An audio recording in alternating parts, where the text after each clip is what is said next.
Bismillahirrahmanirrahim.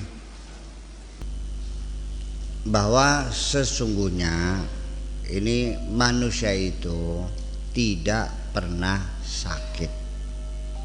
Sebabnya sakit karena kondisi jiwanya tidak seimbang.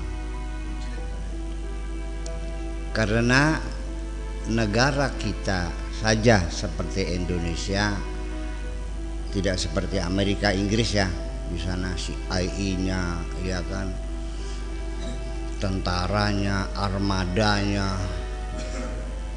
di mana-mana dengan satelitnya kan gitu. Itu sulit orang akan melakukan menerobos Amerika kan begitu. Kenapa? Intelijennya siang malam dia menunggu kan gitu. Nah, bisanya musuh bisa masuk karena ada kelengahan intelijen. Ya kan begitu. Karena pasukannya kita tidak siap menggempurnya. Itu maksud saya. Jadi apapun yang namanya virus, bakteri, kuman dan sebagainya yang masuk dalam tubuh kamu sudah dilengkapi oleh Allah dengan pertahanan yang very sophisticated, sangat rumit sekali. Jadi apapun virus yang masuk dalam tubuh kamu pasti akan digerakkan oleh Allah imun, kekuatan tubuh kamu untuk menggempur, untuk menghabisi semua bakteri yang masuk itu. Itu persoalannya. Ditambah lagi dengan ilmu pengetahuan kedokteran bahwa imunisasi itu apa sih maksudnya? Imunisasi itu disuntik itu tuh, yang disuntikan itu virus atau bakteri yang sudah dimatikan, dimasukkan dalam tubuh kamu. Untuk apa? Untuk memperkenalkan bahwa virus ini adalah musuh. Nih, diperkenalkan. Nih, kalau kita dikasih fotonya, ini teroris, ya kan gitu. Ini adalah provokator, gambarnya awas kalau orang mukanya gini, ini musuh nih kan gitu. Nah, setelah berkenalan itu disimpan dalam memori. Iya. Ada bagian yang menyimpan memori karena sel darah putih sendiri itu terdiri dari berbagai macam, ada namanya basofil, ada eosinofil, ada neutrofil, ada fagosit, segala macam di dalamnya itu punya fungsi bermacam-macam. Ada yang sebagai radar, menangkap sinyal-sinyal ketika ada partikel asing atau serpihan seluler ataupun pecahan protein ataupun virus ataupun bakteri yang masuk ke dalam dirimu. Itu langsung ada sirine yang berbunyi ngeong ngeong ngeong, ada musuh. Ketika itulah serdadu datang menyergap, yaitu sel darah putih itu. Paham nggak? Nah, sebabnya penyakit itu berkembang dalam tubuh kamu karena sel darah putih itu terlalu lama menginterogasi karena virus itu tidak dikenal. Jadi lama banget siapa kamu, dari mana, bagaimana asalnya, turunannya gimana, identifikasinya, alamatnya, tanggal lahirnya, kelamaan keburu berkembang dulu. Maka terjadilah penyakit menjadi berkembang.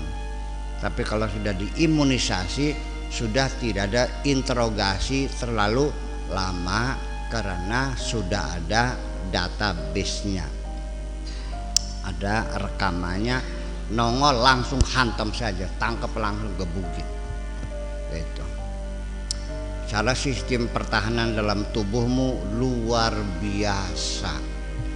Jadi sebabnya musuh masuk karena ada kelengahan.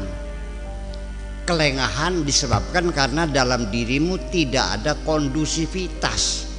Kemarahan berlebih-lebihan, kesedihan berlebih-lebihan, kecewa berlebih-lebihan dan sebagainya, sehingga kerja organ Anda tidak sempurna, menjadi lengah. Itulah awal dari penyakit. Paham bikin?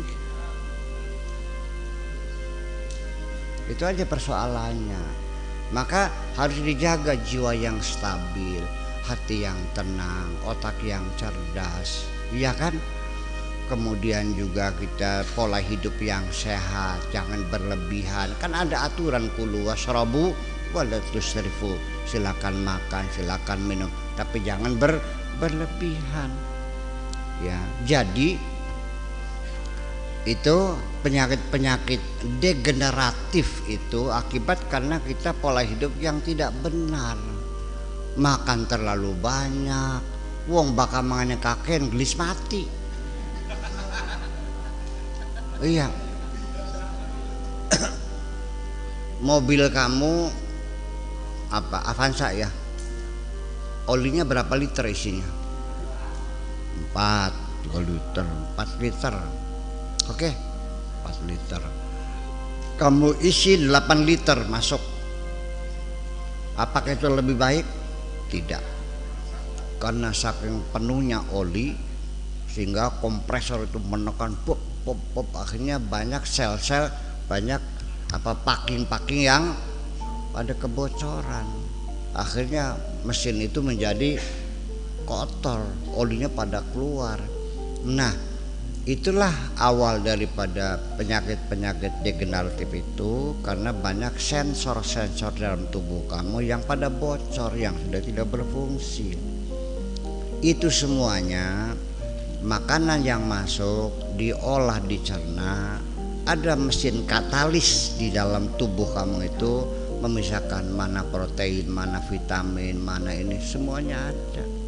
Vitamin A, vitamin B, vitamin C, kadar gulanya berapa, lemaknya berapa, itu ada aturan yang tetap yang Allah ciptakan dalam tubuh kamu. Ketika kolesterol, lemak dalam tubuhmu sudah mencapai 160, itu tutup sendiri, klek, tidak akan menyedot lemak berlebihan, sudah jadi ampas. Gula sekian ratus, tutup, klek, sudah jadi ampas semuanya. Nah, ini karena sensornya rusak, selnya pakinya pada rusak, makanya kadar gula masuk kebanyakan, menjadi diabetes. Terus sampai 500 masih nyedot terus ya, karena sudah dol. Ngerti dol? Iya, ya nanti ngamprak semuanya kan begitu. Kolesterol juga sama. Tiap hari makan sate, akhirnya jebol kan, akhirnya menjadi kolesterol, terlalu banyak lemak yang sebetulnya sudah nutup, nggak nutup, akhirnya terus kesedot, akhirnya ya darahnya kental, begitu masuk paru-paru macet, klek, modar nggak? Nah, itulah makanya. Jadi artinya apakah faktor psikologis? Memang iya, sangat besar pengaruhnya. Karena orang kalau jiwanya sehat, jiwanya tenang, damai, pasukannya bekerja dengan sempurna, mana mungkin musuh bisa masuk? Itu persoalannya. Kecuali kamu ketabrak mobil, itu namanya bukan bisa. Makasih itu kira-kira.